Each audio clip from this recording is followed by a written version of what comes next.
হে তরুণ যুবকেরা, ইসলামের প্রথম যুদ্ধ হলো, বড় গাজওয়া হলো গাজওয়ায়ে উহুদ।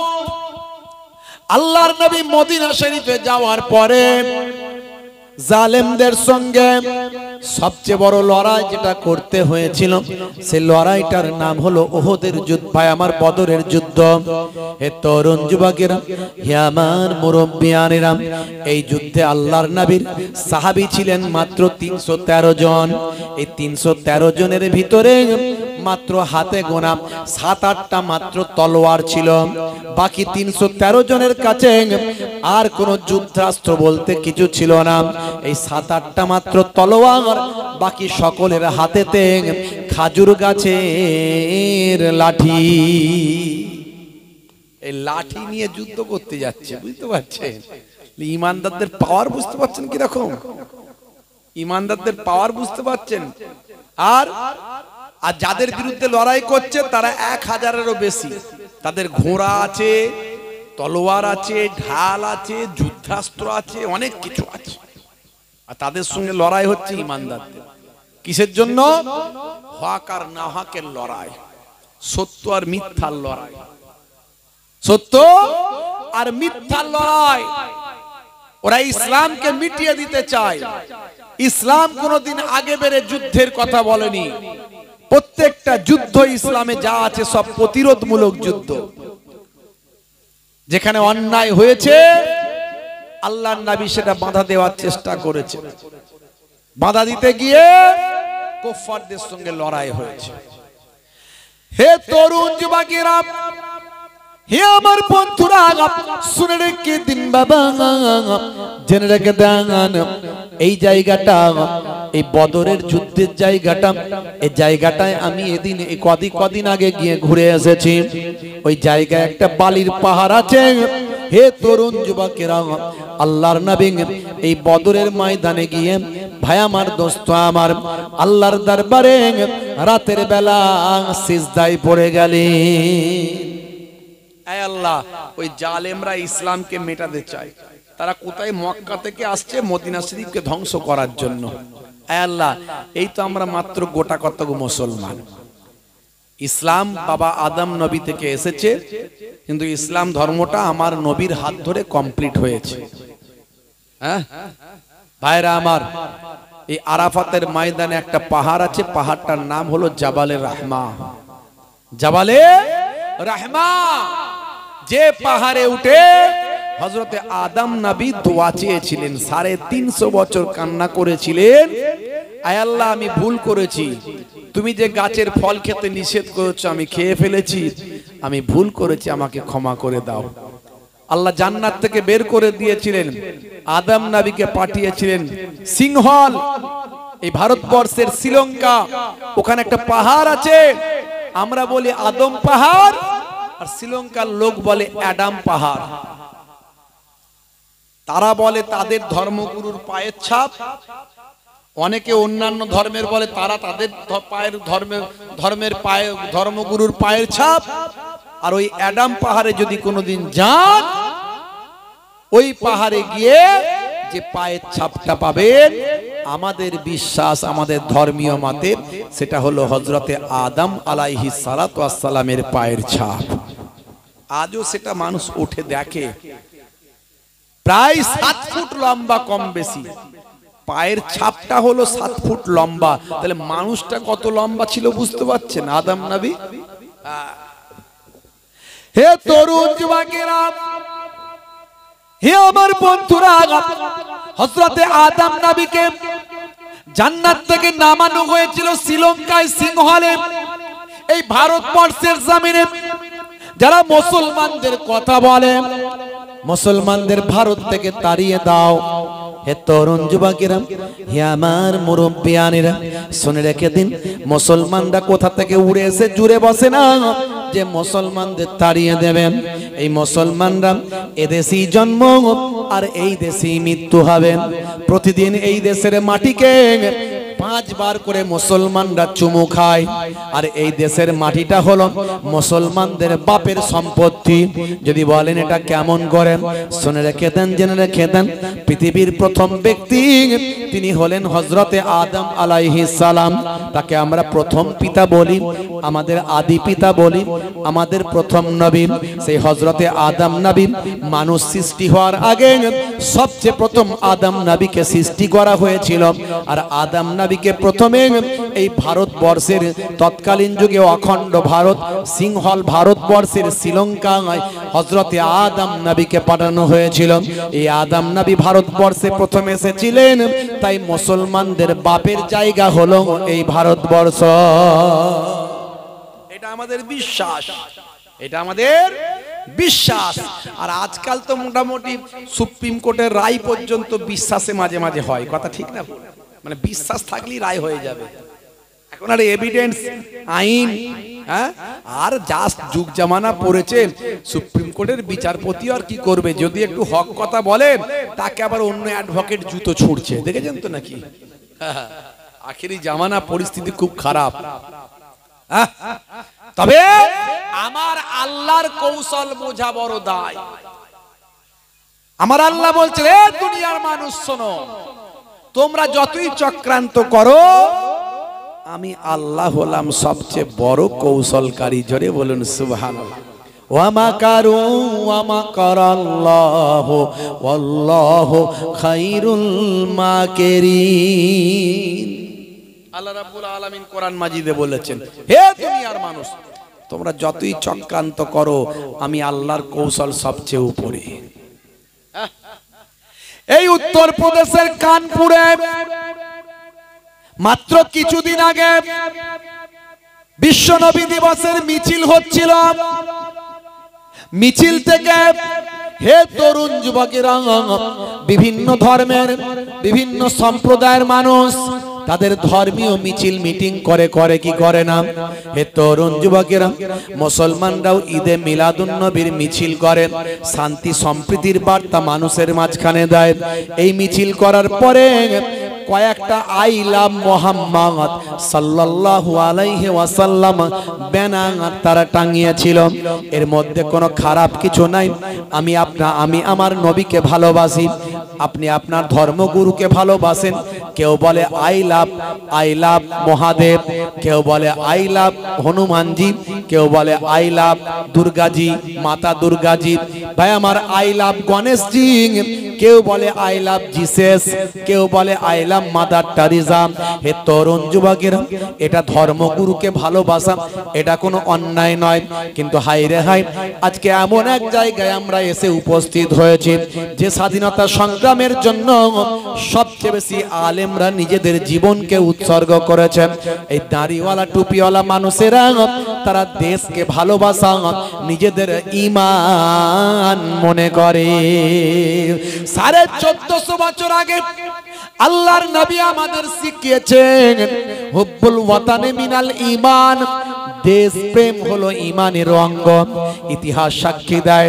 হে তরুণ যুবকেরা, হে আমার মুরব্বিয়ানেরা, সিপাহী বিদ্রোহের সময় 27,000 মুসলমানকে ইংরেজরা শহীদ করেছিল। শুধু তাই নয়, এরকম ভাবে যদি দেখেন, হাজার হাজার লক্ষ লক্ষ আলেম মুসলমানকে ইংরেজরা এই দেশের জন্য ফাঁসি কাস্টে ঝুলিয়েছিল। হে তরুণ যুবকেরা, কিছু দেশীয় ইতিহাস বিকৃত করলেও ইন্টারন্যাশনাল ইতিহাস বিকৃত করা যাবে না।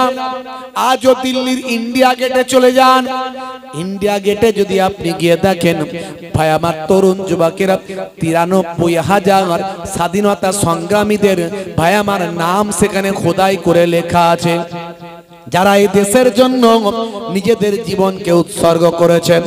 আমি সেখানে গিয়েও দেখে এসেছি, ইন্ডিয়া গেটে এই 93,000 স্বাধীনতা সংগ্রামী শহীদদের নামের ভিতরে প্রায় 63,000 কম বেশি মুসলমান বিপ্লবী শহীদদের নামটা সেখানে লেখা আছে। মুসলমানদের অবদান ইতিহাস অস্বীকার করতে পারবে না। মোল্লাদের ভালো লাগে না, মোল্লাদের ভালো লাগে না, বলে এপিজে আব্দুল কালাম লোকটা ভালো ছিল। তো ওটা তো মোল্লাই ছিল রে বাবু। এপিজে আব্দুল কালাম কি মোল্লা ছিল না? মোল্লাই ছিল। তাহলে মোল্লাদের ভালো লাগে না?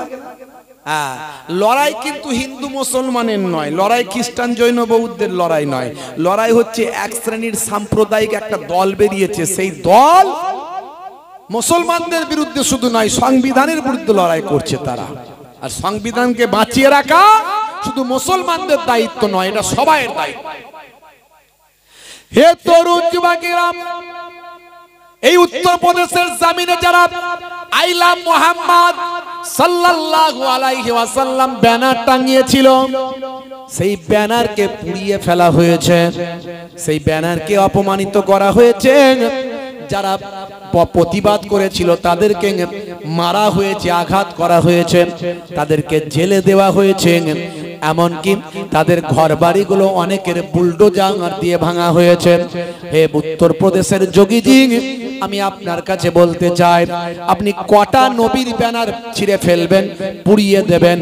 সারা ভারতবর্ষে তাকিয়ে দেখুন, সারা পৃথিবীতে তাকিয়ে দেখুন, কোটি কোটি আই লাভ মুহাম্মদ সাল্লাল্লাহু আলাইহি ওয়াসাল্লাম ব্যানার পৃথিবীর মানুষের দেওয়ালে দেওয়ালে, ঘরে, নগর সগরে তারা টাঙিয়েছে। শুধু তাই নয়, মুসলমান সারা পৃথিবীতে 200 কোটি কম করে মুসলমান আছে, আরো কয়েকশো কোটি মানুষ যারা নবীকে ভালোবাসে, প্রত্যেকের হৃদয়ের ভিতর আই লাভ মুহাম্মদ সাল্লাল্লাহু আলাইহি ওয়াসাল্লাম লিপিবদ্ধ হয়ে গেছে। যত আঘাত করবে মুসলমান, তত নবী নবী করবে। কথা ঠিক না বল?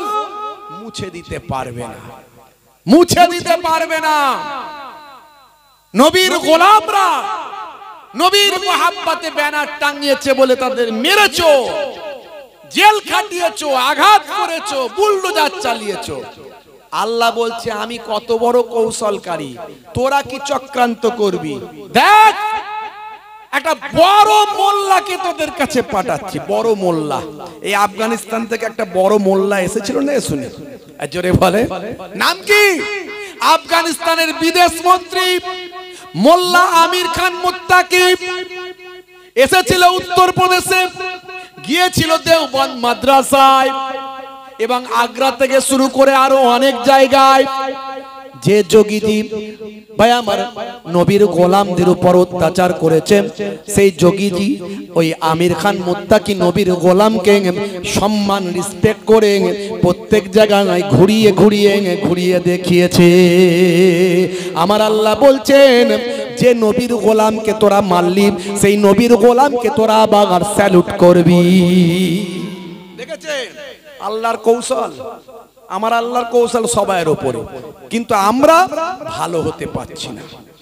আমরা যদি প্রকৃত আল্লাহওয়ালা হয়ে যেতাম, প্রকৃত যদি নবী প্রেমিক হয়ে যেতাম, আমাদের দিকে বাঁকা চোখে তাকানোর ক্ষমতা কারো ছিল না। কারণ নবীর গোলাম, নবীর গোলাম, নবী হলেন পৃথিবীর শ্রেষ্ঠ মহামানব। সেই নবীর গোলাম কখনো অন্যায় কাজ করে না, আর কোন মানুষও তার সঙ্গে অন্যায় করতে পারে না যদি প্রকৃত নবীর গোলাম হয়। খাজা গরিব নওয়াজের সঙ্গে কেউ অন্যায় করতে পেরেছে? সবাই তাকে স্যালুট করতে হয়েছে। হ্যাঁ, বরফির আব্দুল কাদের জিলানী কেমন নবীর গোলাম? হ্যাঁ, কেউ অন্যায় করতে পেরেছে? যে নবী বরফির সাহেবের সঙ্গে বিয়াদবি করতে গেছে তাকে স্যালুট করে আসতে হয়েছে।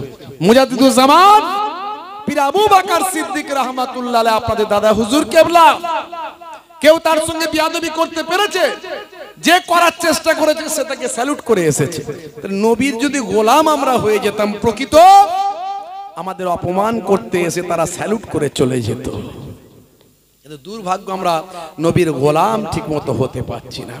হে তরুণ যুবকেরা, আজ থেকে প্রতিজ্ঞা করো, শুধু ব্যানার টাঙালে হবে না, ব্যানারটা নিজের বুকে টাঙাতে হবে, মহাব্বতটা নবীর নিজের বুকেতে ঢোকাতে হবে।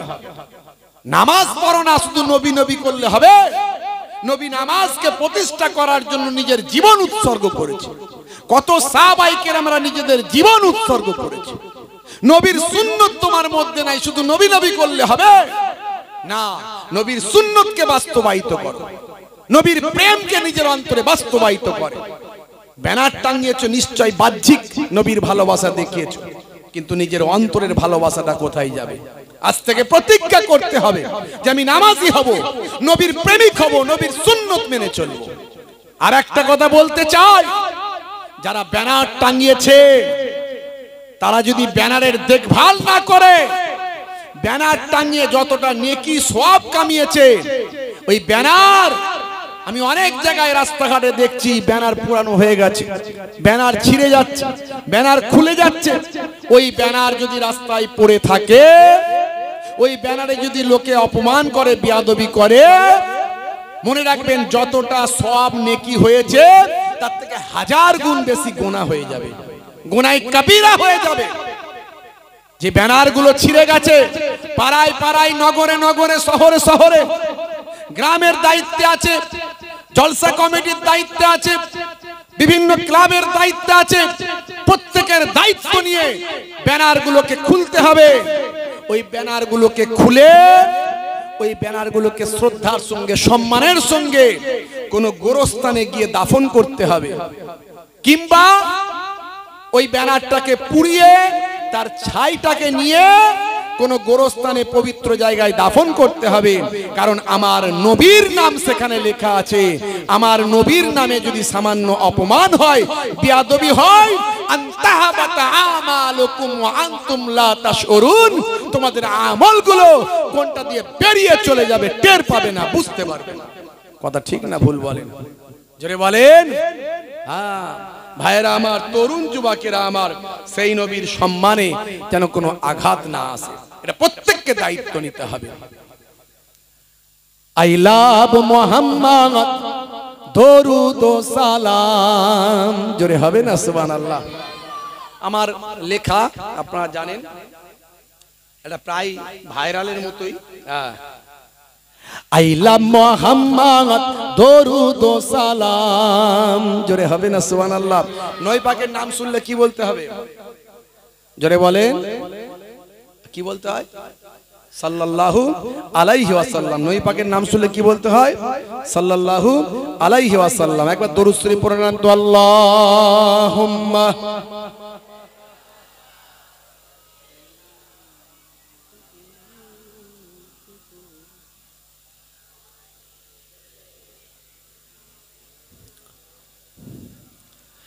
আইলা মুহাম্মদ, দরুদ ও সালাম, আইলা মুহাম্মদ, দরুদ ও সালাম, তুমি যে মনিব আমার, আমি যে গোলাম, জোরে হবে না?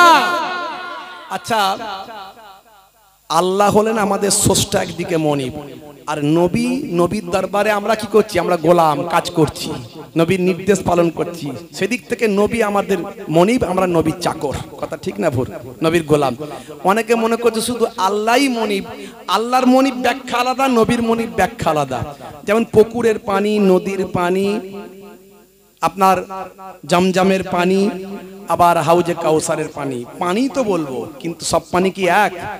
নবীর গোলাম যেটা, আপনি যেমন কোন দোকানে চাকরি করেন, আপনি বলেন উনি আমার মনিব, উনি আমার মালিক, তার মানে কি ওই মালিক আর আল্লাহ মালিক এক হলো?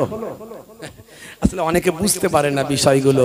আরে আমরা নবীর আন্ডারে চাকরি করছি, নবী যা আমাদের কাজ দিয়েছেন সেই কাজগুলো আমরা পালন করছি। কথা ঠিক না ভুল? নবী বলেছেন এটা করো, ওটা করো, সেটা করো, এই নবীর গোলামতি করছি।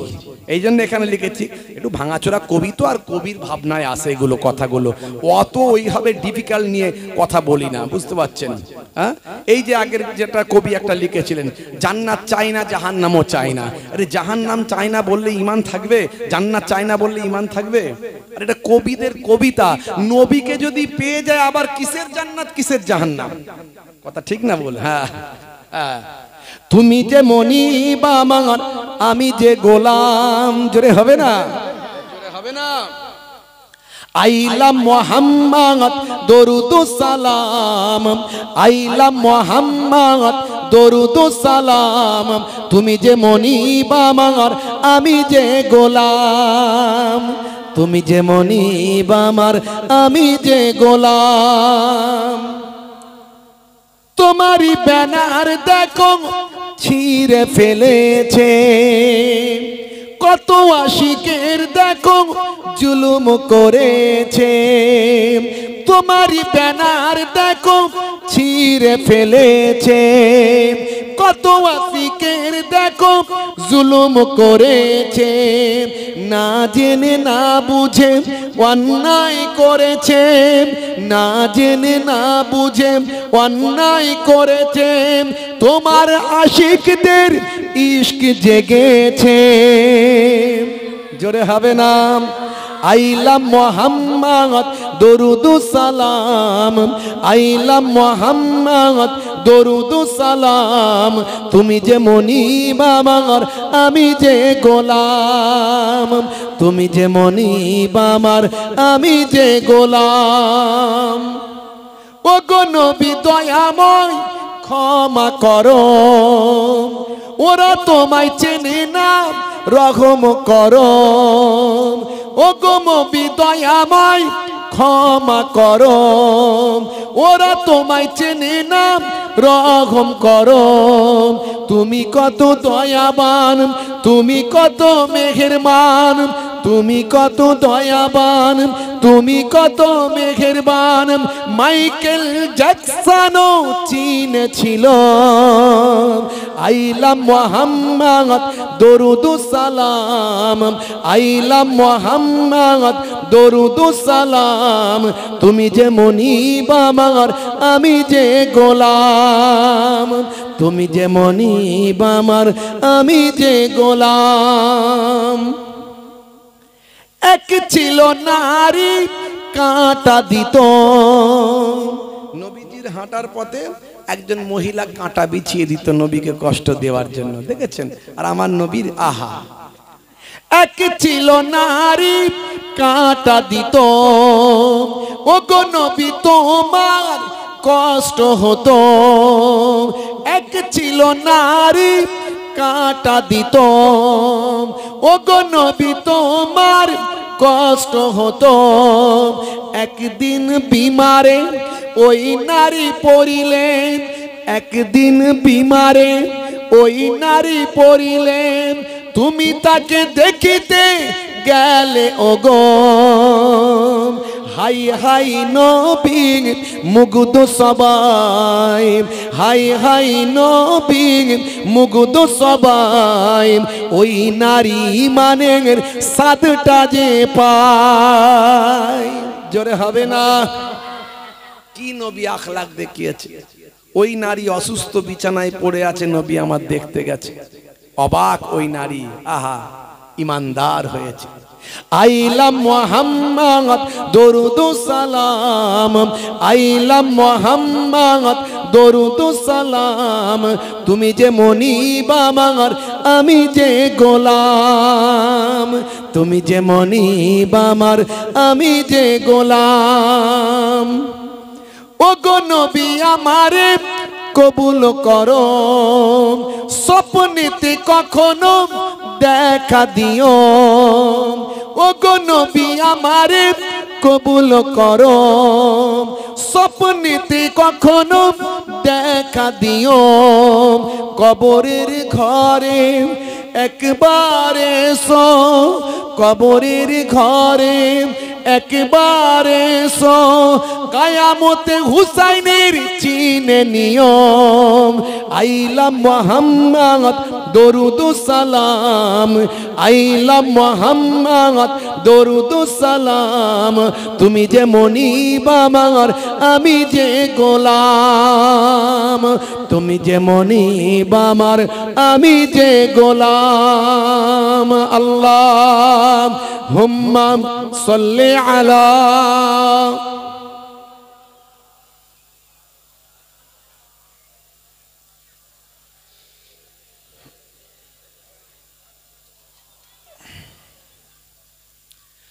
হে তরুণ যুবকেরা, হে আমার বন্ধুরা, শুনে রেখে দিন বাবা, জেনে রেখে দেন হে মুসলমান। এই বদর প্রান্তরে আমি গিয়েছিলাম, আপনাদের যেটা বলছিলাম, এই অল্প কিছুদিন আগে আমি গিয়েছিলাম সে বদরের যেখানে যুদ্ধ হয়েছিল সেই জায়গাটা আমি গিয়ে দেখলাম আবু জাহিল, যে কুয়াতে আবু জাহিলকে নিক্ষেপ করা হয়েছিল, 70 জন জালেম, ইসলামের বড় বড় শত্রু, আমার নবীর বড় বড় শত্রু, জানের দুশ্মন, সেই জায়গায় হত্যা হয়েছিল। ওই কুয়াতে একসঙ্গে আবু জাহিলের সঙ্গে তারাও সেখানে শুয়ে আছে, তারাও সেখানে শহীদ হয়ে, তারাও সেখানে হত্যা হয়ে পড়ে আছে। সারা পৃথিবীর নবী প্রেমিকেরা সেই কুয়াতে গিয়ে থুতু নিক্ষেপ, ইট নিক্ষেপ, ঢিল নিক্ষেপ করে আসে। হে তরুণ যুবকেরা, হে আমার মুরব্বিয়ানেরা, ভাই আমার বদরের যুদ্ধ শুরু হবে, আল্লাহর নবী রাতের বেলা সিজদায় পড়ে গেলেন। আয় আল্লাহ, এই অল্প সংখ্যক মুসলমান, ইসলাম এসেছে বাবা আদম নবী থেকে, সমস্ত নবীরা ছিলেন মুসলমান, সমস্ত নবীরা ইসলাম মেনেছেন, কিন্তু ইসলাম কমপ্লিট হয়েছে আমাদের নবীর হাত ধরে। বিদায় হজের সময় এই আরাফাতের ময়দানে যে পাহাড়টা আছে, এই পাহাড়টার নাম হলো জাবালে রাহমাত। 350 বছর হযরতে আদম নবী কান্নাকাটি করেছেন। ভাই আমার শেষে যখন তিনি জাবালে রাহমাত এই আরাফাতের ময়দানে পাহাড়ে উঠেন, ভাই আমার নিশানা করা আছে, এই পাহাড়ে একটা নিশানা আছে, ওই জায়গায় হযরতে আদম নবীর দোয়াটা কবুল হয়েছিল। সেইখানে বসে বসে হযরতে আদম নবী আল্লাহর দরবারে দোয়া চান, আয় আমার আল্লাহ, 350 বছর কাঁদলাম, এখনো তুমি আমার দোয়া কবুল করলে না, তুমি আমাকে ক্ষমা করলে না, আজ আমি তোমার দরবারে দোয়া চাই।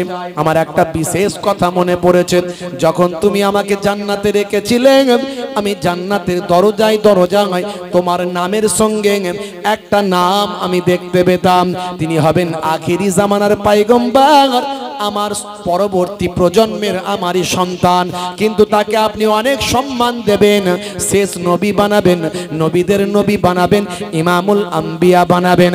সে আখিরি জামানার পয়গম্বরের নামটা আপনার নামের সঙ্গে আমি দেখেছিলাম, জান্নাতের দরজায় দরজায় সেই নবীর নাম আমি দেখেছিলাম।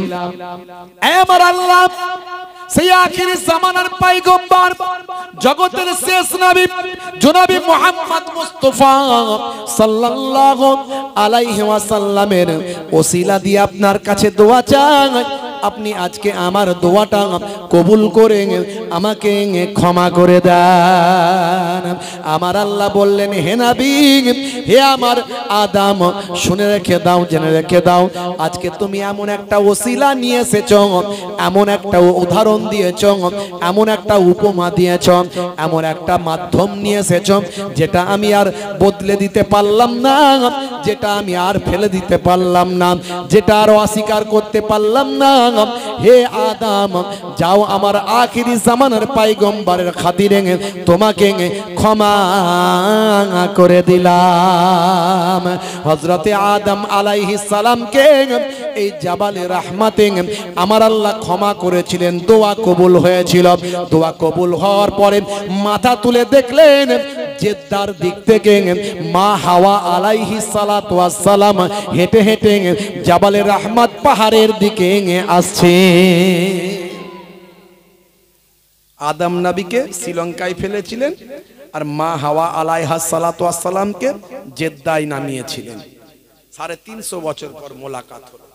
ভাইরা আমার, এই পাহাড়ে বিদায় হজের ভাষণ দিয়েছিলেন আমাদের নবী 1,20,000 সাহাবার সামনে।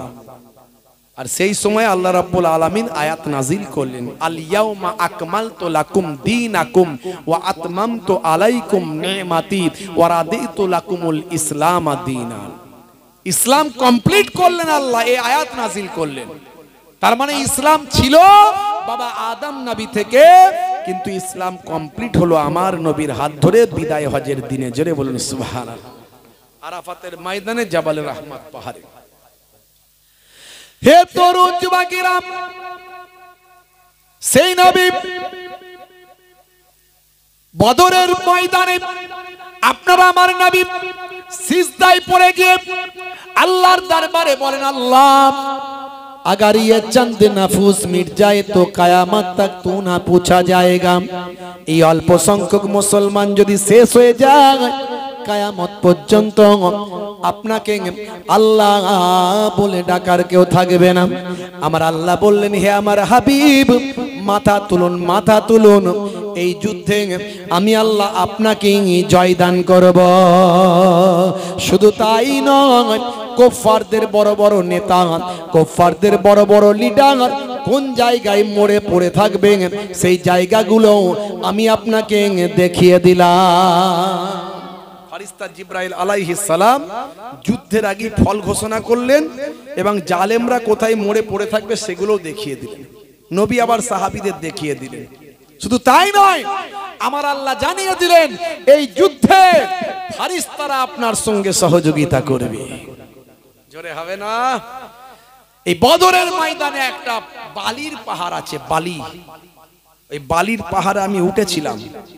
জি হ্যাঁ, মানুষকে দেখিয়েছিলাম এটাই হলো সেই বালির পাহাড়। সারা আরবে অনেক জায়গায় গেছি, বালির পাহাড় কোথাও পাইনি।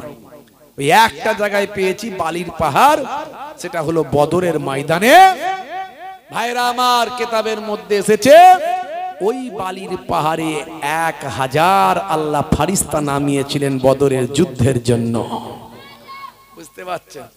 তাহলে আমার নবীকে আল্লাহ গায়েবী মাদাত করছেন ফারিস্তা দিয়ে, আর নবীর উম্মতরা বিপদে থাকবে এটা কোনোদিন হয়? কিন্তু আমরা আল্লাহ ভুলে গেছি, নবী ভুলে গেছি, তাই বিপদে পড়েছি। না হলে বিপদে পড়তাম না। একটু ফ্যানটাকে ঘুরিয়ে দিতে আমার দিকে। হে তরুণ যুবকেরা, হে আমার মুরব্বিয়ানেরা, 70 জন বড় বড় কুরাইশদের সরদার নেতা, তারা এই বদরের ময়দানে হত্যা হয়ে গেল, মারা গেল। কুরাইশদের বড় রাগ হলো, ক্ষোভ হলো। বাবা, হে তরুণ যুবকেরা, হে আমার মুরব্বিয়ানেরা, শুনে রেখে দিন বাবা, জেনে রেখে দেন, আল্লাহর নবীর একজন চাচা যান ছিলেন, ভাই আমার বীর যোদ্ধা, বীর সৈনিক, তার নাম হলো হযরতে হামজা রাদিয়াল্লাহু তাআলা আনহু। এই হামজা রাদিয়াল্লাহু তাআলা আনহু তিনি এমন একজন যোদ্ধা, প্রবীণ বয়স অনেক বটে, কিন্তু সিংহ সম ক্ষমতা আল্লাহ তাকে দিয়েছিলেন। হে তরুণ যুবকেরা, হে আমার মুরব্বিয়ানেরা, শুনে রেখে দিন বাবা, জেনে রেখে দেন, হিন্দার একজন গোলাম ছিল, ভাই আমার হাবসি দেশের, আবিসিনিয়া হাবসি দেশের গোলাম, তার নাম হলো ওয়াহাসি। হিন্দার একজন গোলাম ছিল। হ্যাঁ, আবু সুফিয়ানের স্ত্রী হিন্দা, তার একজন গোলাম ছিল।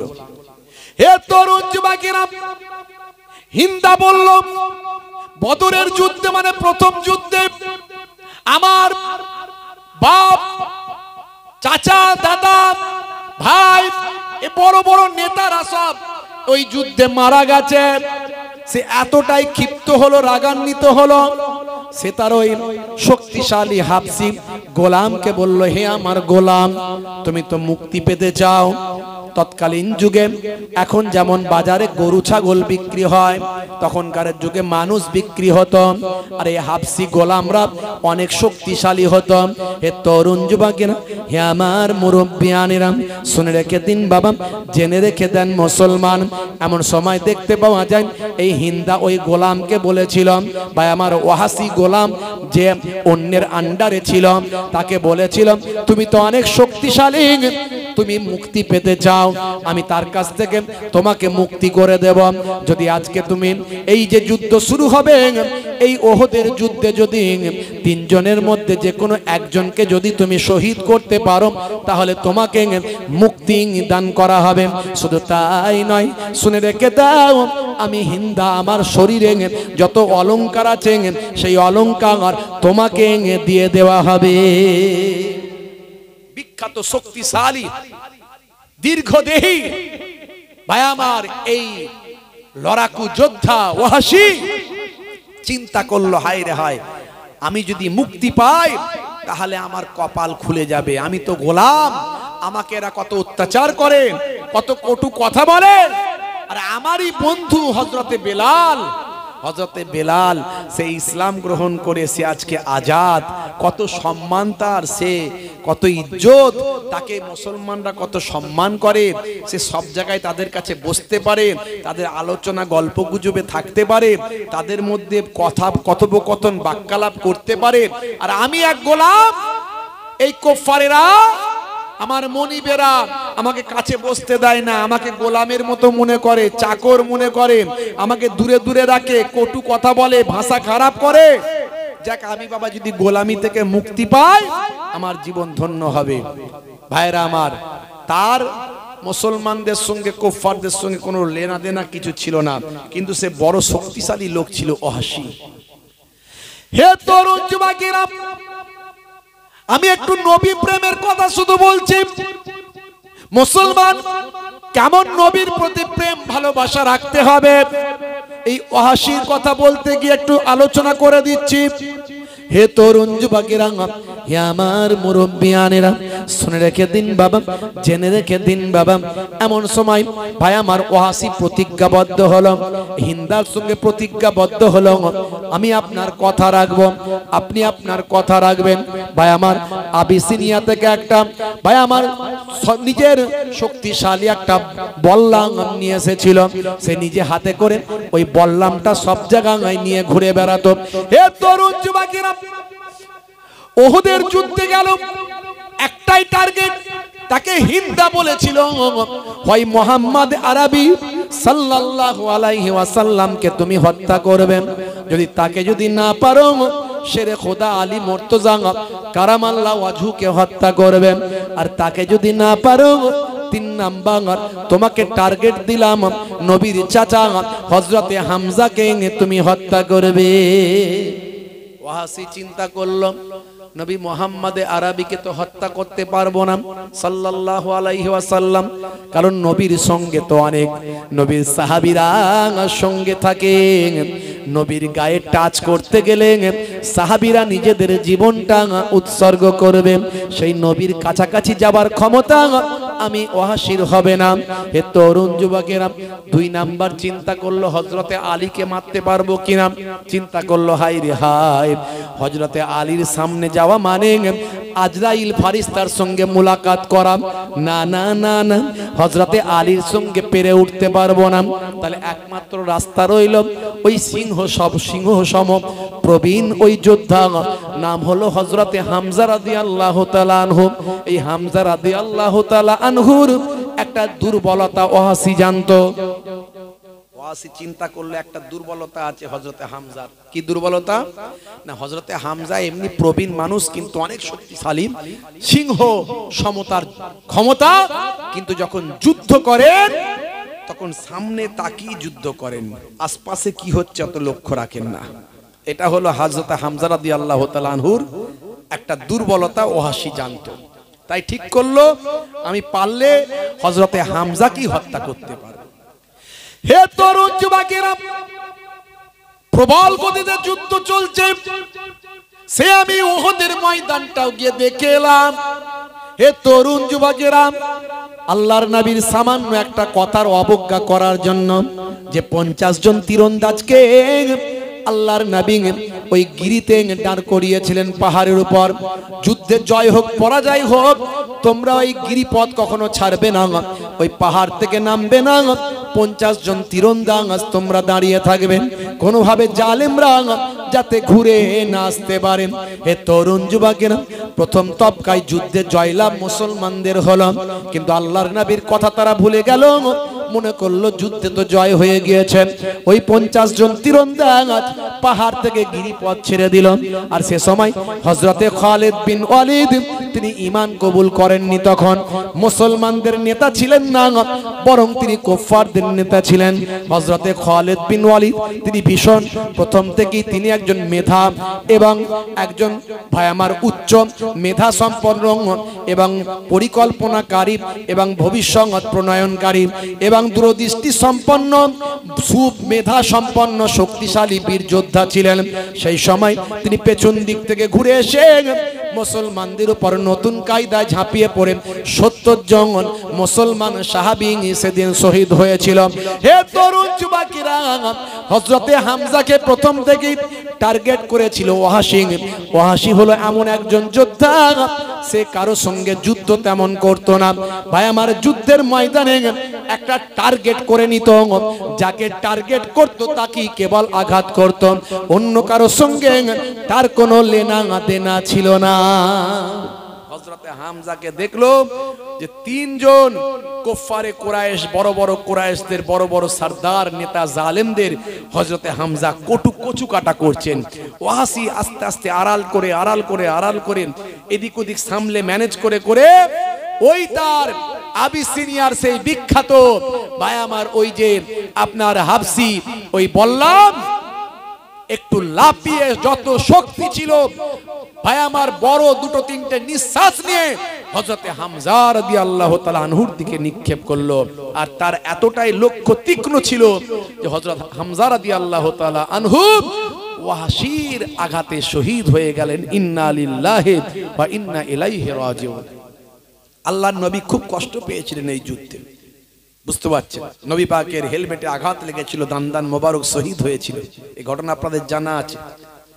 ওয়াইস কুরুনি হুজুর, তিনি সেই ইরাকের জমিন থেকে, কুর্ন শহর থেকে যখন জানতে পারলেন আমার নবীর দান মোবারক শহীদ হয়েছে, হযরত ওয়াইস কুরুনি হুজুর নিজের দাঁতগুলো ভাঙতে শুরু করেছিলেন। কোন দাঁত ভেঙেছে চিন্তা করে সব কটা দাঁতই তিনি ভেঙে ফেলেছিলেন। নবীর জামানা পেয়েছিলেন, কিন্তু মা অসুস্থ ছিলেন বলে হযরত ওয়াইস কুরুনি হুজুর নবী পাকের দিদার করতে পারেননি, তাই নবী পাকের সাহাবী হতে পারেননি, কিন্তু আফজাল তাবেঈ হয়েছিলেন। জোরে বলুন সুবহানাল্লাহ। আল্লাহর নবীর সাহাবীদের দিদার পেয়েছিলেন। এবং আল্লাহর নবী হযরত ওয়াইস কুরুনির পরিচয় সাহাবীদের হযরত আলী মুর্তজা এবং আবু বকর, হযরত ওমর ফারুককে দিয়েছিলেন। ওয়াইস কুরুনির সিম্পটম গুলো বলেছিলেন এবং বলেছিলেন ওয়াইস কুরুনি যদি দোয়া করে, ছাগলের পাল পরিমাণ যে গায়ে পোশাক, যে লোম থাকে, এই লোম পরিমাণ সওয়াব, লোম পরিমাণ গুনাহ মাফ ওয়াইস কুরুনির দোয়াতে আমার আল্লাহ আমার উম্মতের কবুল করে নেবেন। এবং নিজের গায়ের জুব্বাটা ওয়াইস কুরুনি হুজুরের জন্য আল্লাহর নবী পাঠিয়েছিলেন। হযরত ওমর ফারুক, হযরত আলী মুর্তজা হুজুর নিয়ে এসেছিলেন। তো সেই কত কষ্টের দিন নবী আমার গেছে ইসলামকে টিকিয়ে রাখার জন্য, নামাজকে টিকিয়ে রাখার জন্য, যাতে কোরআনকে টিকিয়ে রাখার জন্য, মসজিদ মাদ্রাসা টিকিয়ে রাখার জন্য, ঈমানকে টিকিয়ে রাখার জন্য। কিন্তু বড় দুঃখ লাগে আজকে মুসলমান, আজকে আমরা ঈমানের বিষয়ে চিন্তা করি না। আমরা কাটা খাই না গোটা খাই, ও নিয়ে ভাবার দরকার আমাদের নাই। দেখবেন মন জানিস, মিয়ামোর, যে সমস্ত বাজারে বাজারে দোকানগুলো হয়েছে, মিষ্টির স্পেশাল সুন্দর সুন্দর মিষ্টির দোকান, ওখানে আবার চিকেনের সব কিছু পাওয়া যায়। আবার একটা মুফতি সাহেবের একটা বোর্ড টাঙানো থাকে, হালাল হালাল চিকেন। কে ফতোয়া দিচ্ছে, একটা মুফতি সাহেবের নাম লেখা থাকে। ও মুফতি কোথাকারের মুফতি কে জানে, কোথায় বাড়ি, সেও অরিজিনাল ঠিক জানে কি জানে না কোনো ঠিক নাই। ওই মন জানিস, মিয়ামোর, ওই যে সমস্ত দোকানগুলোতে টাঙানো থাকে হালাল বলে। আর মুসলমানের ছেলে, দাড়িওয়ালা টুপিওয়ালা নামাজি হাজি সাহেব, গাজী সাহেব, সুফি সাহেব, মৌলানা সাহেব, মুফতি সাহেব, ও যাচ্ছে ফটাফট বলছে ওটা হালাল, অসুবিধা নাই। চিকেনের বিভিন্ন রকম মেটেরিয়ালগুলো, খাবারগুলো কিনছে আর খাচ্ছে। ও জানে না যে অরিজিনাল কতটা সত্যি হালাল, তো কে হালালটা করেছে, কেমন করে করেছে, হ্যাঁ, একবারও চিন্তা করলো না। আমি উমরা হজ করে ফিরে আসছি ভাই, বুঝতে পারছেন? আরো সাধারণ মানুষ তো হজে যাচ্ছে, অনেক উমরা হজ করতে যাচ্ছে, আল্লাহ কবুল করে নিয়েছে, নবীর ডাক এসেছে, আল্লাহর ডাক এসে চলে গেছে। তার সেই ঈমানের আমলে কতটা সম্পন্ন হয়েছে এখন সাধারণ মানুষ বোঝা মুশকিল। ভাই আমার, প্লেনে খাবার দিচ্ছে, আমরা ভেজ খাবার খাচ্ছি, আর পাশের হাজি সাহেব চিকেন খাচ্ছে। বারণ করলে বলছে হুজুর সব হালাল, অসুবিধা নাই। আর তাকে তার বারবার বারণ করা যায় না যে কতটা হালাল, ও কোথা থেকে আসছে হালাল হয়ে, তুমি জানো? তুমি কি দেখেছো? স্যাঙ্গুইন তুমি? তোমার তাকওয়াটা কোথায় যাবে? এখন সব কথা কে কাকে বোঝায়। দেখবেন এই যে বাজারে বাজারে সব চিকেনের দোকান, দেখবেন চিকেনের দোকান পেচ্ছাপ করে পানি নাই নে, কিন্তু মাথায় ঠিক টুপি রেখেছে মানুষকে বোকা বানানোর জন্য। ও পেচ্ছাপ করে পানি নাই নে, চিকেনের দোকানদার মুরগিওয়ালা, ও পেচ্ছাপ করে পানি নাই নে, দাড়ি নাই কিন্তু মাথায় টুপিটা রেখেছে। কারণ মুসলমানরা এসে বলে ওই মাথায় টুপি আছে, মার হালাল কোনো অসুবিধা নাই। আর ও পায়ে করে ধরছে, ফাট করে কাটছে, পায়ে করে ধরছে, ফাট করে কাটছে। ও বেঁচে থাকতে থাকতে ওর খাল সব এখনো মরে নে, এখনো আর রুহ বেরিয়ে যায় নে, তারাই খালপোষ করে ফেললো। ও হালাল, অসুবিধা নাই। ওই মুসলমানের সুফি সাহেব, দরবেশ সাহেব, হাজি সাহেব, মৌলানা সাহেব, মুফতি সাহেবকে খাপা খাপ কিনচার নিয়ে চলে আসছে। তাকওয়াটা কোথায় যাচ্ছে? হ্যাঁ, এই জন্য তো জাবানের দোয়া কবুল হতে চায় না আমাদের, বুঝতে পারছেন? আমাদের জাবানের দোয়া ওই জন্য কবুল হতে চায় না। হে তরুণ যুবকেরা, হে আমার বন্ধুরা, শুনে রেখে দিন বাবা, জেনে রেখে দেন। হে মুসলমান, শুনে রেখে দিন, জেনে রেখে দেন। দেখতে দেখতে 8টা বছর কেটে গেল। আল্লাহর নবী, আল্লাহর রাসূল মক্কা জয় করলেন বাবা বিনা যুদ্ধে। আল্লাহর নবীর সাহাবী অনেক বেড়ে গেল। হে তরুণ যুবকেরা, নবী আমার যখন মক্কা বিজয় করলেন 8ম হিজরিতে, আল্লাহর নবী, আল্লাহর রাসূল মক্কা বিজয়ের পর সবাইকে আমভাবে ক্ষমা করেছিলেন। মক্কার মানুষদের সবাইকে আমভাবে ক্ষমা করেছিলেন, কিন্তু 5 জন নারী আর 6 জন পুরুষের উপর আল্লাহর নবী ফতোয়া দিয়েছিলেন তাদেরকে কতল করে দাও। 5 জন নারী আর 6 জন পুরুষ, যারা এত বড় ইসলামের দুশমন ছিল, আল্লাহর নবী তাদেরকে ক্ষমা করেননি, সবাইকে ক্ষমা করেছিলেন, আম ক্ষমা। কিন্তু এই 6 জনকে তোমরা কতল করে দাও, এরা হলো সবচেয়ে বড় জালেম, এদের আমি ক্ষমা করি না। তার মধ্যে হিন্দা ছিল, তার মধ্যে ওয়াহাশির নাম ছিল। হে তরুণ যুবকেরা, হে আমার মুরব্বিয়ানেরা, ওয়াহাশি পালিয়ে গিয়েছিল। সে মদিনার পাশাপাশি তাদের একটা গোত্রে এসে থেকেছিল, নিজে মাথা চাপা দিয়ে ঘুরে বেড়াতো যাতে মুসলমানরা ওয়াহাশিকে না চিনে নেয়। হে যুবকেরা, শুনে রেখে দেন, একদিন আল্লাহর নবীর সামনে এসে হাজির হলো, মাথাটা চাপা দিয়ে, চোখটা চাপা দিয়ে, মাথাটা মুখটা চাপা দিয়ে, কেউ যাতে চিনতে না পারে। আল্লাহর নবীর সামনে এসে, দয়ার নবীর সামনে এসে বসে বলেন, ইয়া রাসূলুল্লাহ, হাবিবাল্লাহ, আপনি দয়ার নবী, মায়ার নবী, রাহমাতুল লিল আলামিন, আমি ওয়াহাশির কি ক্ষমা হবে না? আমি ইমানদার হতে চাই, আমি মুসলমান হতে চাই। আল্লাহর নবী বললেন, হে ওয়াহাশি, তুমি মুসলমান হতে চাও, তুমি কালেমা পড়তে চাও, তোমার ক্ষমা হয়ে যাবে। জোরে হবে না? দেখেছেন আমার নবী কি রহমত, কি দয়ার নবী। ইন্নাল ইসলামা ইয়াহদিমু মাকানা কাবলাহু ওয়া ইন্নাল হিজরাতা তাহদিমু মাকানা কাবলাহা ওয়া ইন্নাল হজ্জা ইয়াহদিমু মাকানা কাবলাহু। इस्लाम मिटा देता है अगले गुनाहों को, हिजरत मिटा देता है अगले गुनाहों को, हज मिटा देता है अगले गुनाहों को। हजरत वाहिसी, हे तरुण जुबकेरा, अल्लाहर नबीर सामने से नबीर हाथे कालेमा पड़ेंगे, ईमानदार हो जाए। अल्लाहर नबी बोलें, हे वाहिसी, তুমি তো আমার চাচা জানকে হত্যা করেছিলে, শহীদ করেছিলে। ওয়াসি মাথাটা নিচু করে, চোখ পড়া পানি, বুক পড়া বেদনা নিয়ে বলেছিল, ইয়া রাসূলুল্লাহ, হাবিবাল্লাহ, আমি জাহেলিয়াতার কারণে, আমি জাহেলি হওয়া, জাহেলি যুগের কারণে, জিহালাতের কারণে, মূর্খতার কারণে আমি বুঝতে পারি না আমি আপনার চাচা জানকে হত্যা করেছি। ইয়া রাসূলুল্লাহ, হাবিবাল্লাহ, তবে আমি প্রতিজ্ঞা করছি যে বললাম দিয়ে ইসলামের একজন উৎকৃষ্ট মানুষকে আমি হত্যা, শহীদ করেছি, সেই বললাম দিয়ে ইসলামের একজন নিকৃষ্ট মানুষকে আমি হত্যা করব। আল্লাহর নবী বললেন, কিভাবে হত্যা করেছ?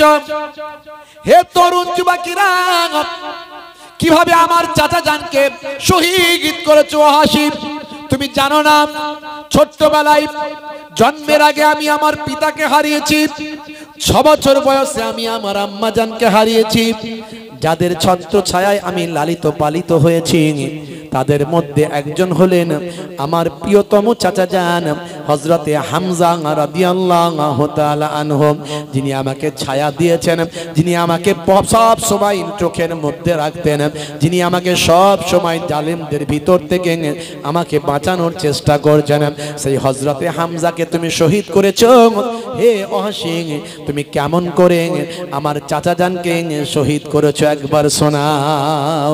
হে তরুণ যুবকেরা, ওয়াহশীর চোখ পড়া পানি বলতে শুরু করলেন কিভাবে তিনি তার চাচা জানকে শহীদ করেছেন।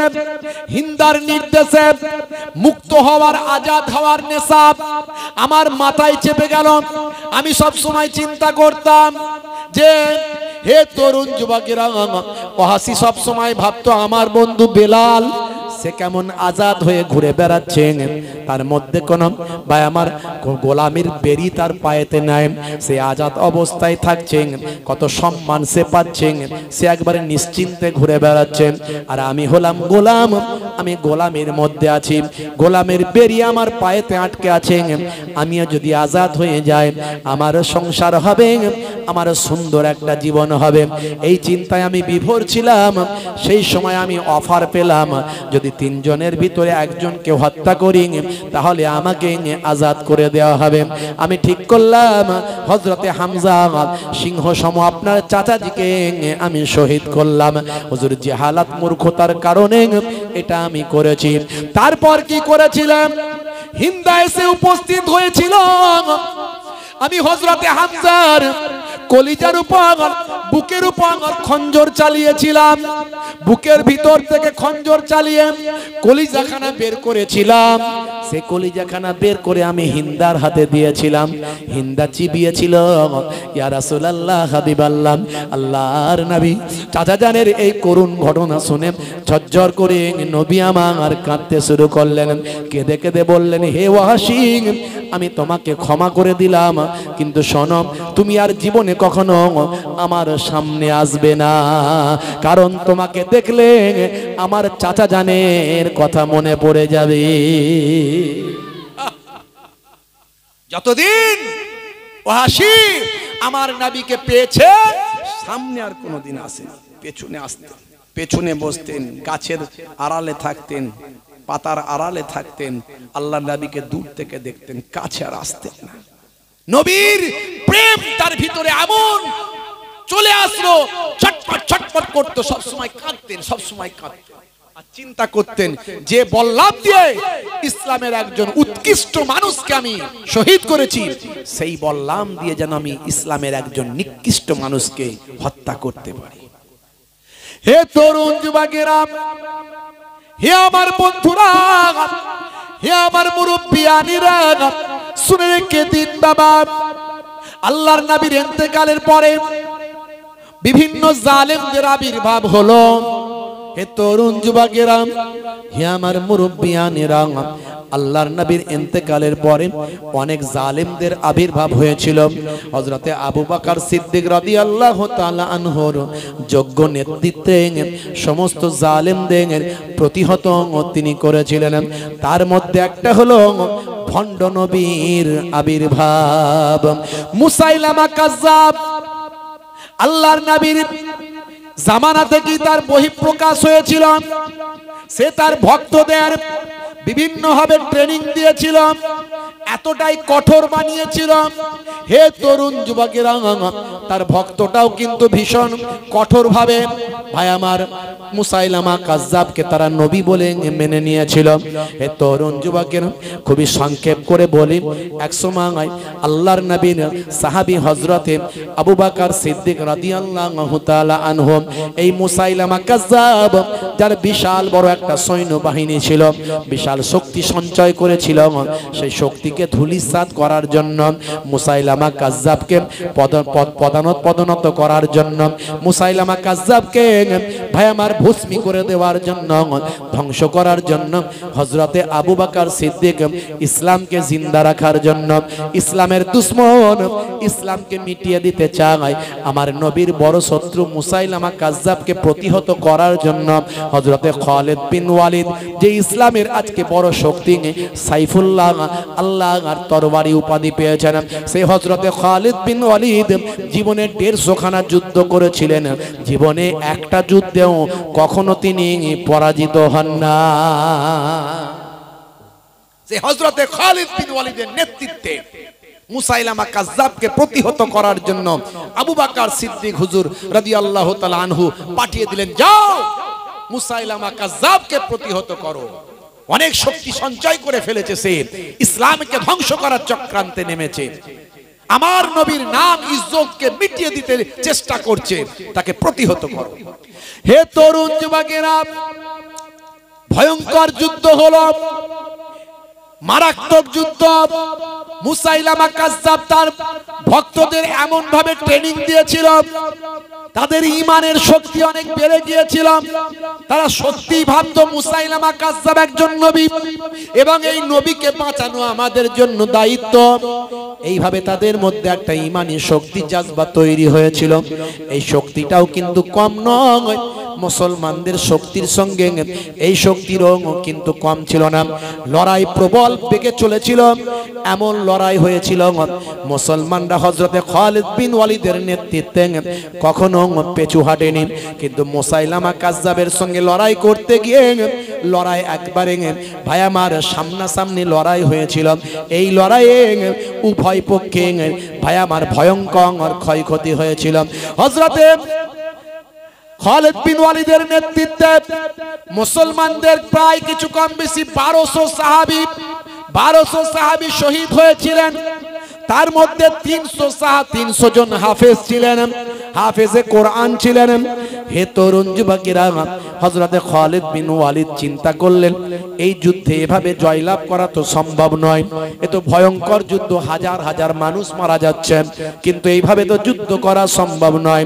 হযরতে খালিদ বিন ওয়ালিদ চিন্তা করলেন, আমাকেই একটা মুহূর্ত তৈরি করতে হবে, একটা ভয়ঙ্কর ঝুঁকি আমাকেই নিতে হবে। আমার আল্লাহ যদি বাঁচিয়ে রাখেন বাঁচব, না হলে আমাকে মুসাইলামাকে হত্যা করতে হবে, আমি একা হত্যা করব। খালিদ বিন ওয়ালিদ এমন একজন যোদ্ধা ছিলেন যিনি এই ক্ষমতা নেওয়ার মতো শক্তিশালী, তার শক্তি ছিল তার মধ্যে। মুসাইলামাকে একা হত্যা করবেন এই চিন্তা ভাবনা নেওয়ার মতো এই সাহস, এই শক্তি, এই মনোবল, এই মেধা হযরত খালিদ বিন ওয়ালিদের ছিল। হযরত খালিদ বিন ওয়ালিদ দ্রুতগামী একটা শক্তিশালী ঘোড়া নিয়ে চলতে শুরু করলেন ঝড়ের গতিতে। হে তরুণ যুবকেরা, হাতের ঢাল তলোয়ার নিয়ে যত জালেমদের পক্ষ থেকে তীর আসছে সব রুখে দিচ্ছেন। হে তরুণ যুবকেরা, হে আমার মুরব্বিয়ানেরা, শুনে রেখে দিন বাবা, জেনে রেখে দিন বাবা, একজন বড় যোদ্ধা ভাই আমার কুফফারদের মুসাইলামা বিন কাজ্জাবদের, একজন মুসাইলামা কাজ্জাবদের বড় যোদ্ধা যখন হযরতে খালিদ বিন ওয়ালিদের দিকে একটা বড় বল্লাম উঁচিয়ে আসছে ঘোড়াতে সাওয়ার তাকে শহীদ করার জন্য, সেই সময় মুসলমানদের ভিতর থেকে একটা ভাই আমার তীরন্দাজ তীর নিক্ষেপ করে ওই বাবা মুসাইলামা কাজ্জাবের বড় যোদ্ধার গলায় নিক্ষেপ করল, সঙ্গে সঙ্গে সে মাটিতে লুটিয়ে পড়ল। হযরতে খালিদ বিন ওয়ালিদ তার পরিকল্পনা চেঞ্জ করে ফেললেন। তিনি ভাই আমার সঙ্গে সঙ্গে তীর দিয়ে যুদ্ধ করা, তলোয়ার যুদ্ধ করা বাদ দিয়ে সঙ্গে সঙ্গে তার পড়ে যাওয়া ওই যে বললাম সেটাকে কুড়িয়ে নিলেন। কুড়িয়ে নিয়ে ঘোড়ার উপর থেকে ভাই আমার লাফিয়ে উঠলেন এবং সকলের মাথার উপর দিয়ে ঘিরে থাকা মুসাইলামা কাজ্জাবের দিকে বাতাসের গতিতে কয়েকটা দম নিয়ে সেই বড় ভাই আমার বললামটা ছুঁড়ে দিলেন। কিন্তু অল্পের জন্য মুসাইলামা কাজ্জাব বেঁচে গেল, তার বডিগার্ড তার সঙ্গে যে ছিল সে সেখানে পড়ল, মারা গেল। এই ঘটনা মুসাইলামা কাজ্জাবের ভিতকে নড়িয়ে দিয়েছিল, তাদের মনোবলকে ধ্বংস করেছিল। মুসাইলামা কাজ্জাব সেখান থেকে তার সঙ্গীদের নিয়ে ছুটতে শুরু করলো, তার ভিত, তার মনোবল, তার শক্তি শেষ হয়ে গেল। ভাই আমার ছুটে গিয়ে একটা বাউন্ডারি প্রাচীরের ভিতর তারা ঢুকে পড়ল এবং মৃত্যু ভয় তাদেরকে আঁকড়ে ধরল। সেই সময় প্রাচীরের ভিতরে ঢুকে তারা প্রাচীরটা দরজা বন্ধ করে দিল।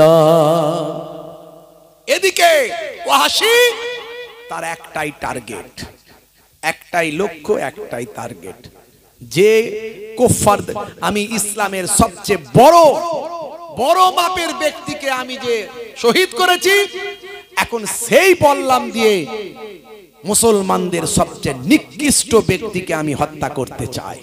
তার একটাই টার্গেট, বুঝতে পারছি বন্ধুরা আমার, তরুণ যুবকেরা আমার, ওয়াসির মনে সব সময় যন্ত্রণা। যতদিন নবী হায়াতে ছিলেন ততদিন আমাকে মুখ দেখাননি, আমি তার মুখ দেখিনি, আমি ইসলাম বুঝতাম না, আমি নবী চিনতাম না, আমি নবীর চাচা জানকে আমি হত্যা করেছি। সারাটা জীবন ধরে আমি কষ্ট পেয়েছি। আহারে, আজকেই আমার সুযোগ এসেছে মুসলমানদের মধ্যে থেকে দাঁড়িয়ে আর ইমানদারদের সবচেয়ে বড় শত্রু, নবীর সবচেয়ে বড় শত্রু, ইসলামের সবচেয়ে নিকৃষ্ট ব্যক্তি ওই মুসাইলামা কাজ্জাবকে হত্যা করে সেদিনের বদলা নেবার সুযোগ এসেছে। আজকে আমি এই সুযোগ ছাড়বো না। হে তরুণ যুবকেরা, হে আমার মুরব্বিয়ানেরা, ওই ভাই আমার পাঁচিরকে টপকে গিয়ে, পাঁচিরকে ভাই আমার টপকে গিয়ে দরজা খুলে ফেলা হলো। বিভিন্ন কৌশল করে ভাই আমার দরজা ভেঙে সেখান থেকে মুসলমানেরা ঢুকলো। মুসলমান নবীর সাহাবীরা ঢুকে হযরতে ওয়াহশী তাকে টার্গেট করলেন মুসাইলামা কাজ্জাবকে হত্যা করার। শেষে অবশেষে বিভিন্ন সবাইয়ের মাঝখান থেকে, চোখের আড়াল থেকে তার তীক্ষ্ণ মেধা আর তীক্ষ্ণ নজরকে কাজে লাগিয়ে আর ওই ভাই আমার হাবশী সেই ক্ষমতা সম্পন্ন বল্লামকে সামনে নিয়ে সকলের মাঝখান থেকে একটা জাম্পিং করে লাফিয়ে মাথার উপরে অনেকটা ফুট উঠে গেলেন। উঠে গিয়ে ওপর থেকে সকলের মাথার উপর দিয়ে ভেদ করে মুসাইলামা কাজ্জাবকে তিনি হত্যা করলেন। হে তরুণ যুবকেরা, ইসলামের বড় শত্রু যারা নবীর শান ইজ্জতকে নষ্ট করতে চায়, ইসলামের বড় শত্রু ভাইরা আমার, ইসলামকে ধ্বংস করে দিতে চায়, যাদের হাতে মুসলমানদের অনেক রক্ত লেগে আছে, নবীর সাহাবীদের অনেক রক্ত লেগে আছে। হযরতে ওয়াহশী যখন এই জালেমকে হত্যা করলেন, এই অপরাধীকে হত্যা করলেন, করে সেই বল্লামটাকে আকাশের দিকে তুললেন, তুলে বললেন কতালতু খায়রান নাস, কতালতু খায়রান নাস আর কতালতু শাররান নাস। আমি হত্যা করেছি এর আগে একজন ভালো মানুষকে, এর আগে আমি হত্যা করেছি। আজকে আমি সর্বনিকৃষ্ট একজন মানুষকে আমি হত্যা করলাম। হে তরুণ যুবকেরা, সেই ওয়াহশী যতদিন বেঁচে ছিলেন ততদিন তিনি শান্তিতে থাকতে পারেননি, অনেক কষ্ট পেয়েছেন, তার দুঃখ যন্ত্রণা অনেক ছিল। আল্লাহর নবী তাকে সামনে বসতে দেননি, পেছনে বসো বাবা, আমার সামনে তুমি আসবে না। এই যে তাকে আঘাত কষ্ট পেয়েছেন সারাটা জীবন, তার কিছুটা মুসাইলামাকে হত্যা করে কিছুটা ঠান্ডা হয়েছিল। কিন্তু হযরতে ওয়াহশী অনেক হায়াত পেয়েছিলেন, কিন্তু আল্লাহর নবীর সামনাসামনি বসা হয়নি, নবী তার সামনাসামনি নেয়নি, এর জন্য বড় তার কষ্ট হয়েছিল। হে তরুণ যুবকেরা, হে আমার মুরব্বিয়ানেরা, হযরতে ওয়াহশী বলেন আমি তারপর থেকে আমি মদিনা শরীফে থাকতাম না, আমি নবী পাকের রওজা মোবারকে যেতাম না, আমার মনে বড় কষ্ট হতো। আরে আমি আমার নবী পাকের কলিজার টুকরা চাচা জানকে আমি নিজে হাতে শহীদ করেছি। হে তরুণ যুবকেরা, হযরতে ওয়াহশী তিনি আর মদিনা শরীফে থাকতেন না, তিনি চলে গিয়েছিলেন তার দেশের বাড়ি, সেইখানে তিনি থাকতেন। এমন সময় এই যুদ্ধের পরে হযরতে ওয়াহশী স্বপ্নের মধ্যে দেখছেন আল্লাহর নবীর সঙ্গে দেখা হয়েছে। আল্লাহর নবী বলছেন ওয়াহশী তুমি আমার পেছনে কেন, তুমি আমার সামনে এসো। যত দুঃখ যন্ত্রণা আমার হৃদয়ে ছিল, তুমি ইসলামের একজন নিকৃষ্ট জালেমকে হত্যা করে সেটা ঠান্ডা করে দিয়েছ। ভাইরা আমার, তরুণ যুবকেরা আমার, হযরতে ওয়াহশী কেমন নবী প্রেম ছিলেন। আপনি বলবেন যুদ্ধের ওয়াজ করছেন হুজুর, ভাই আমার যুদ্ধের মধ্যে খারাপ কিছু থাকে না, যুদ্ধ অন্যায়কে প্রতিহত করে, যুদ্ধ সব ধর্মের মধ্যে আছে। আপনি যদি জিসাসের ধর্ম যদি দেখেন সেখানেও যুদ্ধের কথা পাবেন। আপনি মহাভারত, আপনি যদি মহাভারত রামায়ণ মহাভারত পড়েন, সেই অর্জুনের কথা যদি পড়েন সেখানে দেখবেন অর্জুনকে যুদ্ধের কথা বলা হচ্ছে। যুদ্ধটা খারাপ নয়, যুদ্ধ মানে অন্যায়ের বিরুদ্ধে প্রতিহত করা। এই যুদ্ধ মানে মনের যুদ্ধ হয়, এই যুদ্ধ মানে হাত দিয়ে যুদ্ধ হয়, এই যুদ্ধ মানে মুখ দিয়ে যুদ্ধ হয়। পরিবেশ স্থানকাল পাত্র অনুযায়ী যুগে যুগে যুদ্ধ হয়েছে, এখনো যুদ্ধ চলছে। লড়াই বিভিন্ন পদ্ধতিতে হয়, আইনের লড়াই হয়, কলমের লড়াই হয়, মুখের লড়াই হয়, হাতের লড়াই হয়, তলোয়ারের লড়াই হয়, আবার বর্তমানে বোম বারুদের লড়াই হয়। কথা ঠিক না ভুল? তবে লড়াইটা করতে হবে অন্যায়ের বিপক্ষে, ন্যায়ের পক্ষে। সেই লড়াই আল্লাহর মাদাদ থাকবে। কথা ঠিক না ভুল? বন্ধুরা আমার, তরুণ যুবকেরা আমার, কেমন নবী প্রেম ছিল, কেমন তাদের মধ্যে নবী প্রেম ছিল, সাহাবীদের মধ্যে নবী প্রেম ছিল। আমি একটা নবী প্রেমিকের উদাহরণ আপনাদের মাঝখানে দিলাম, যে অনেক ওয়াজ করেছে, বিজ্ঞান ভার্সেস ইসলাম, অনেক বড় বড় অথার পণ্ডিতদের আলোচনা করেছি, নায়ক গায়ক খেলোয়াড় প্লেয়ারদের আলোচনা করেছি। আজ আমি সে আলোচনা করিনি, আজ এই নবী প্রেমের কথা বললাম। নবী প্রেম শুধু মুখে দেখালে হয় না, দুটো ব্যানার টাঙিয়ে দিলে হয় না, নবী প্রেম অন্তরে দরকার। সারাটা জীবন হযরতে ওয়াহাশী আল্লাহর নবীর সামনে আসতেন না। কেমন নবী প্রেম ছিল, তার হৃদয়টাকে কুড়ে কুড়ে খেয়েছিল। আমি যাব না সামনে, নবী আমাকে যেতে বারণ করেছে। কি প্রেম, কি মহাব্বত, সব সময় নবীর প্রেমকে অন্তরে নিয়ে জ্বালিয়ে রাখতেন। আর আজকে আমরা মুসলমান সেই নবীর প্রেম ভুলে গেছি।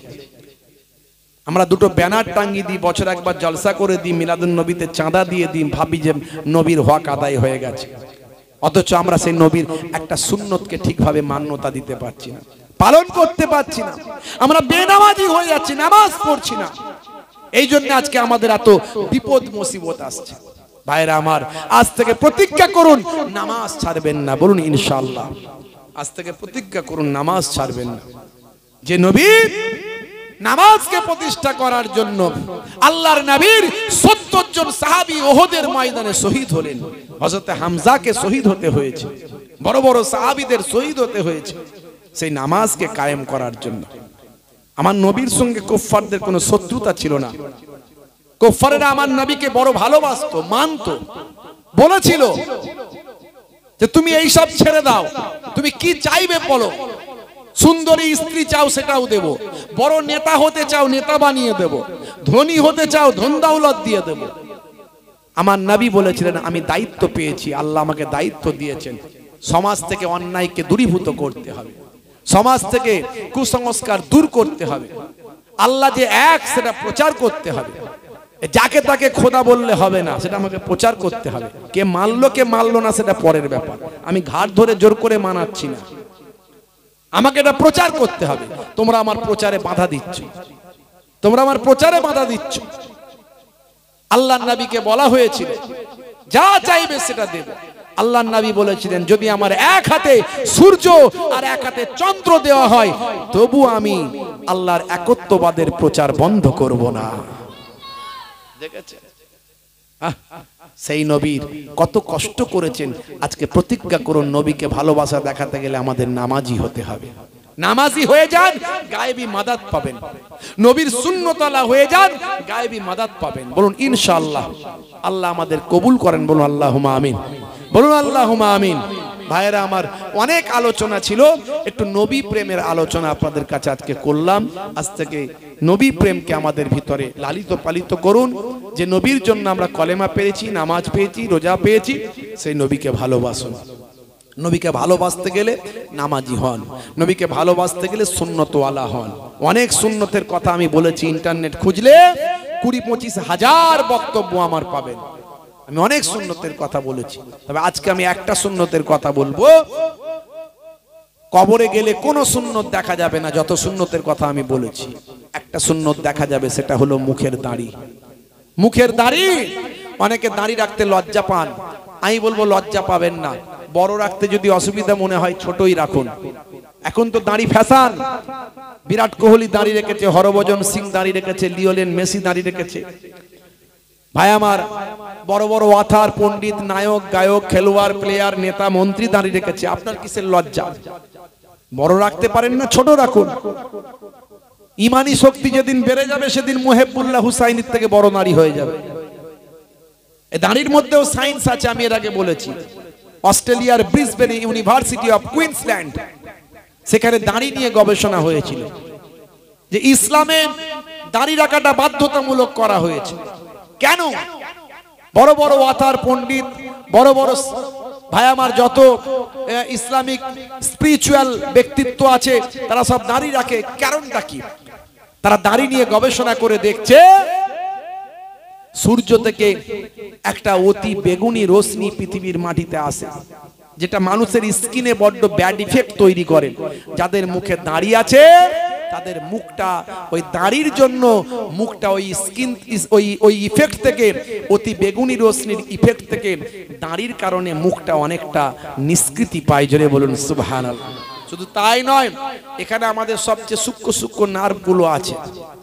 বারবার যদি ব্লেড আর আপনার কি বলে খুর চালানো হয়, আমাদের এই নার্ভের সঙ্গে ব্রেনের চোখের সব যোগাযোগ, এটা আমাদের স্বাস্থ্যের ব্রেনের চোখের ক্ষতি হতে পারে। এটা সায়েন্স বলছে, স্বাস্থ্য বিশেষজ্ঞরা বলছে। আরো অনেক ভাই আমার কারণ আছে। তাহলে দাড়ি রাখার মধ্যেও যুক্তি আছে, বিজ্ঞান আছে, বাস্তবতা আছে। আমি আপনাকে বলছি না যে খুব বড় বড় দাড়ি রাখবেন, যদি সেই ইমানি শক্তি এখন না আসে, পরে আসে, পরে রাখবেন, কিন্তু এখন ছোট হলেও রাখুন। আজ মারা গেলে কাল দুদিন কবরে দেওয়ার পর মুনকার নাকির ফারিস্তা বলবে মান রব্বুকা, দেখতে পাবে মুখে নবীর সুন্নত বলে ছোট হলেও দাড়িটা রাখা, হতে পারে ওই দাড়িটাই হবে নাজাতের জারিয়া। জোরে হবে না ভাইরা আমার, তরুণ যুবকেরা আমার, মুরব্বিয়ানেরা আমার। যাই হোক, আপনাদের খেদমত থেকে বিদায় নেব। যাওয়ার আগে সেই নবী পাকের মহাব্বতে একটু দান সাদকা করুন বাপ।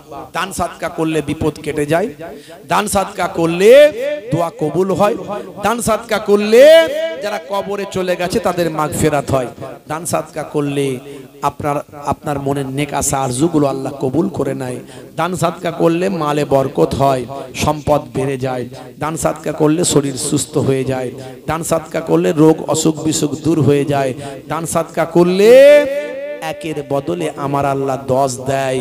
কোরআন মাজিদের ওয়াদা, কোরআনের ওয়াদা কখনো মিথ্যা নয়। মান জাআ বিল হাসানাতে ফালাহু আসরু আমসালিহা। আল্লাহ কোরআন মাজিদে বলেছেন একের বদলে 10 আমি দেব। ভাইরা আমার, তো একটু দান সাদকা করলে আপনাদের কমে যাবে না? সেই নবী পাককে ভালোবেসে আগামী বছর একটু দান দেবেন বাপ, আমি আপনাদের কাছে অনুরোধ করব।